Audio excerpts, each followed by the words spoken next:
What is up, guys? Rick Kakis on the field. I love saying that. Now, today, we've got some brand spanking new Destiny 2 news, courtesy of the Bungie weekly update that has just gone live and unveiled a bunch of new official information. And there's some pretty interesting stuff, so let's hop right into it. Firstly, with the first Iron Banner of Season of the Drifter, and this time, it is coming with a few changes. So, when is it actually happening? Well, Iron Banner is going to launch, and this is where I had to edit out a huge pause because I combed through the update and could not find the launch date. Bungie actually forgot, but on their Twitter they clarified they forgot the date. It's this Tuesday, March 26th, so next week Iron Banner launches. But what are those changes I'm referring to? Well, the first thing is actually called Iron Burden, and Bungie says the Iron Burden consumable is for the best of the best to challenge themselves by lowering their power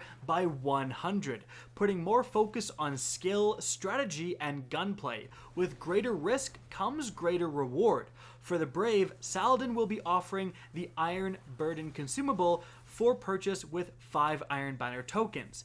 There will be a new triumph that you can complete this season by defeating 500 opponents while the Iron Burden debuff is active. Completing it will reward you with an updated version of the Wizened Rebuke that is fully masterworked and has a curated role. You don't have to complete it during this first event. Your progress will carry over to the next Iron Banner.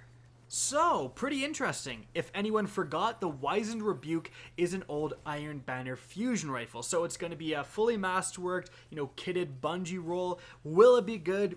That leaves to be seen. Hopefully it'll actually tell us in the triumphs what the role is so people can decide whether or not they want to grind for this. But it's an interesting thing. Like, if you think you're good, throw on this consumable, give yourself a disadvantage, and still try to win. Like, up the challenge for yourself and potentially get this really cool reward.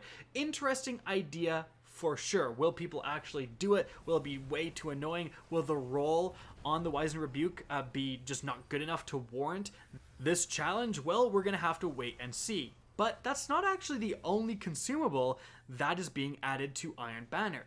Another one is called Wolf's Favor. For those of you who find yourselves in PvE activities more frequently, the Wolf's Favor consumable has been added as an invitation to try your hand in the Iron Banner.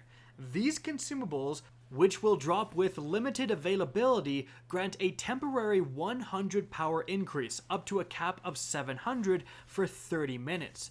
Our goal here is to help those who don't normally play Crucible take a step into the action.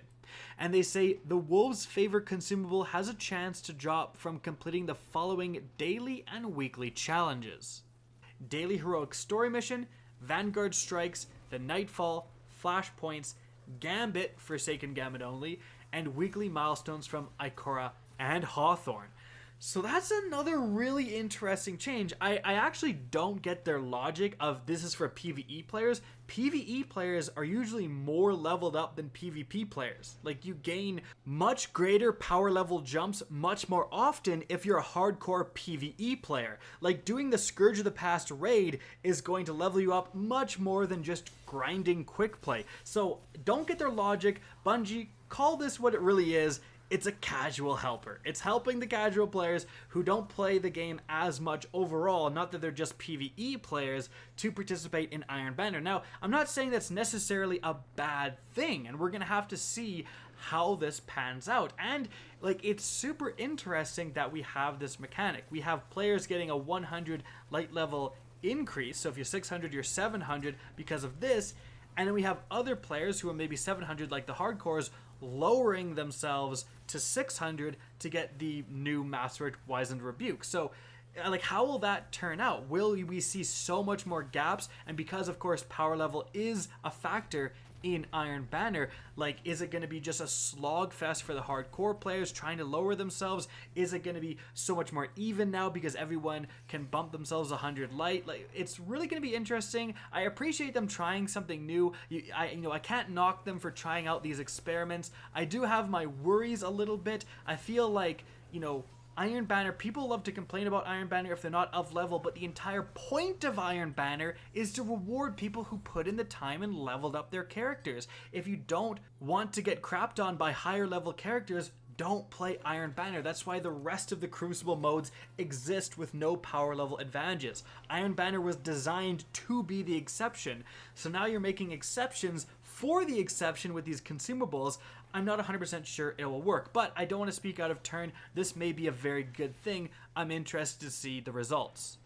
Now, another change coming around is that bounties have been improved yet again. Very interestingly, it says, additionally, completion of a bounty will unlock the ability to direct purchase specific rewards from Lord Saladin. Saladin will also offer a new emblem you can pick up after completing all the weekly bounties called the Weight of Guilt. It will track higher power opponents defeated while under the effects of the Iron Burden. We also have added an updated version of Orweg's Maul with random rolls that will drop from match completion and from token packages. So here's a picture of some of the rewards. So that's it for Iron Banner, but we have another very important topic to discuss, and that is Enhancement Cores.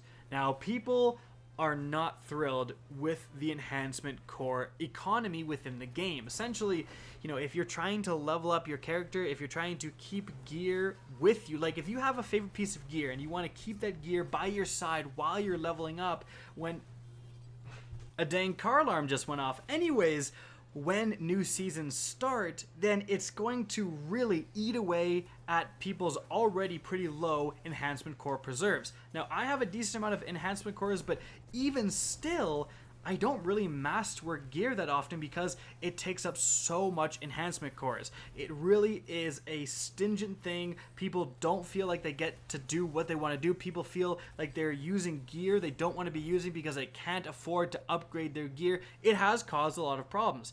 Well, Bungie addressed this today, saying from the Destiny dev team, the goal of the infusion system is to create an impactful feeling of progression when you increase the power of an item you are using. An infusion system with no scarcity around the materials would diminish the impact. To that end, we tapped into a material with inherent scarceness, Enhancement Cores, to use as one of the keystone materials in this process. That is the goal of the infusion system, but if the overall system is causing a negative experience, we want to work to improve it. We're constantly monitoring the infusement economy to see what kind of impact it has on gear usage. We keep a close eye on the amount of infusion materials being earned versus how many are being used, and will continue to make adjustments as needed. To that end, we'll be making a change in Season of Opulence, the next season, with the goal of providing more access to Enhancement Cores. Scrapper bounties previously dropped randomly when dismantling gear. There was no reliable way to earn Enhancement Cores using these bounties, and we didn't feel like they were providing enough materials. We will be depreciating these bounties at the start of Season 7. Note that any unfinished scrapper bounties in your inventory when the new season begins can still be completed before their natural expiration, but in any event, in their place, the gunsmith will now offer a selection of daily and weekly bounties that can be purchased for gunsmith materials. As with the scrapper bounties, each of these will include, among other things, an Enhancement Core as a reward when completed. Our hope is that this increased access and control over Enhancement Core acquisition will help improve the balance of materials being earned versus materials being used. As always, we'll continuously monitor this item economy along with your feedback. So I think overall this is definitely going to be a beneficial change. The fact that you can now go out in the next season and specifically if you're like, I need Enhancement Cores, you can do bounties and get them 100% of the time. That will help. But will it help enough? In my opinion, the main thing that I need to do is to drastically lower the cost of masterworking weapons and armor.